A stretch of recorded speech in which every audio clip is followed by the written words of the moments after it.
It's sort of happened to me a couple times where, you know, I've done a climb in my head a few times, and then when it came to actually doing it in reality, there's this weird thing where your brain actually shuts off because you're not actually thinking the dialogue anymore. You're actually just doing what you'd rehearsed in your brain.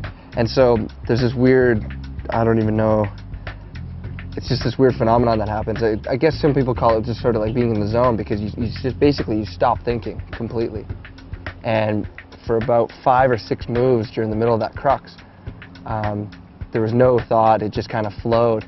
And then I remember snapping back to reality when I hit the first good hold, and I remember thinking about how good I had it, and that was like, all of a sudden it was dialogue, and I was like, oh man, I guess I'm here. And you know, I had no choice at that point but to mantle it up and finish the route.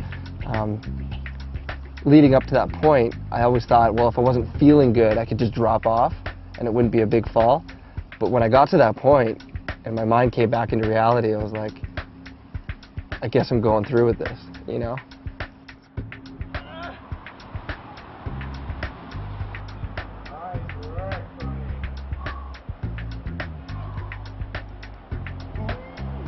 I met Sonnie, I think it was about 2000, 99 or 2000, somewhere around there where I met Sonnie, and he came to Squamish. I was already in Squamish.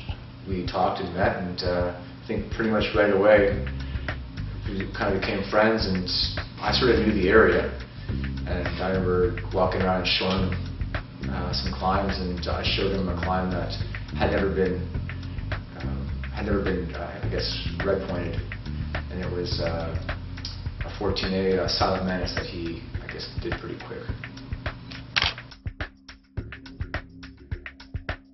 Sonnie likes to march to his own beat, that's for sure. You know, so, and I'm kind of I'm kind of a morning guy. Sonnie's not.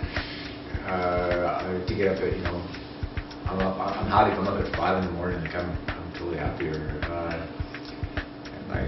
like, if you call Sonnie at 9:30 in the morning, like, why are you calling me so early? Yeah, well, I definitely knew about Sonnie and the climbing he was doing before I met him here in Squamish.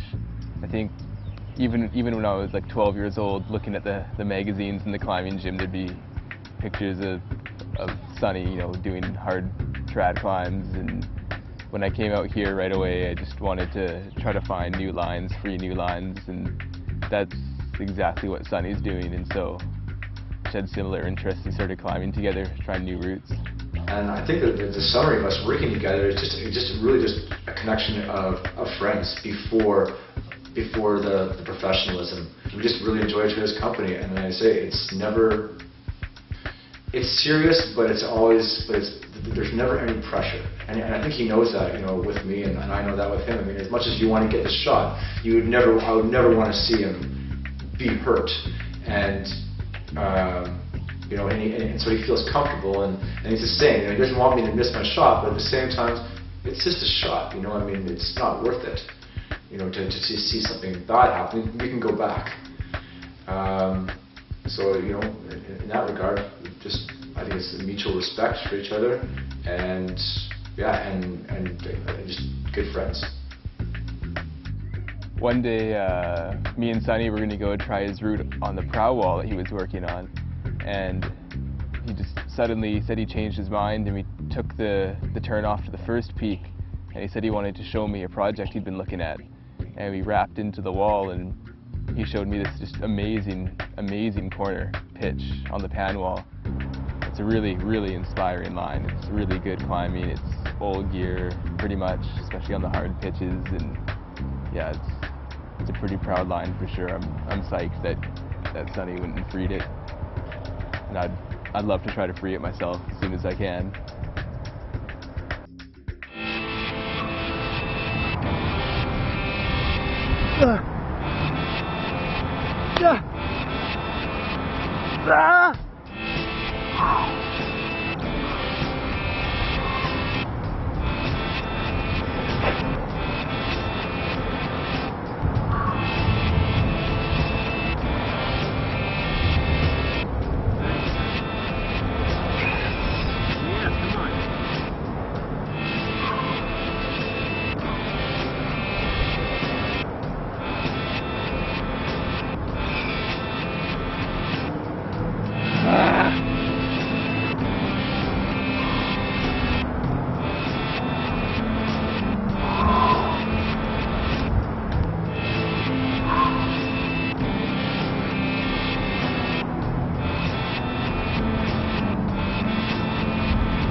cool to have a chance like that with a sport like rock climbing, where for some reason just anybody, any climber can meet any other climber, whether they're a professional climber or not. And if you have similar interests in the kind of climbing you like to do or anything like that, just these friendships and come out of nowhere, and the next thing you know, you're climbing with one of your original climbing heroes from when you were a kid in the gym. It's really cool to have chances like that with this sport, and that's one of the things that I like about it for sure. Everyone, it's a community, right? Like climbing's like a little community, and that's really cool. Yeah, I mean, I think I'm doing a pretty good job.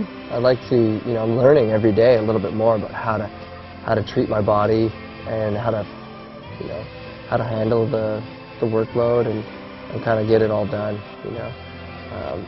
But at the same time, it's a great time in your life because you have energy for all that stuff. You can, you try and do everything. You try and do it all. You try and hang out with your friends and do rentals on your house and guide and, do your own climbing and spend time with your, with your girlfriend. And so it's like, it's a constant balance with everything. And I don't know. I think I got a lot to learn, but I think I've come a long way too.